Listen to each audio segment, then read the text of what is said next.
Dear? Me? No. Dear You. That's the film that's got people wondering if Singapore holds on to outdated policies. Policy?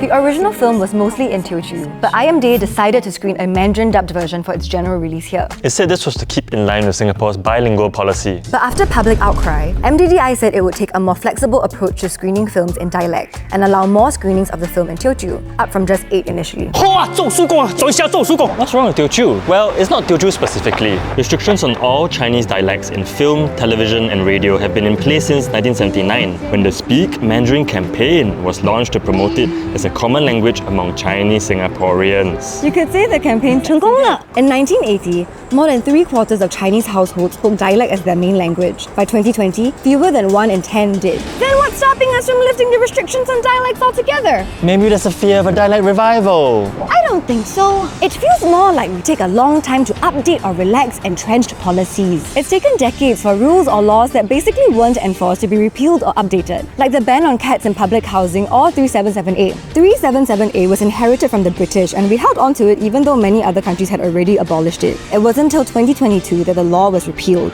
Cats were banned in HDB flats to promote harmonious living, and it took over 30 years and repeated calls before the government realised many people were fine with it. Some people say reversing policy isn't as simple as changing things on paper. But are the reasons these policies were enacted still relevant today? Question mark. In the case of the bilingual policy, I guess it helps that Singaporeans of all races have a common language now, and having English as our first language has allowed us to engage with the world. But the policy and the Speak Mandarin campaign also made a lot of people feel like collateral damage. There are generations of people who can't communicate meaningfully with their parents or grandparents because of the language barrier. Some dialect-speaking Singaporeans were also left behind, especially when the country became increasingly run bilingually. It's also irreparably changed Chinese cultural identity here.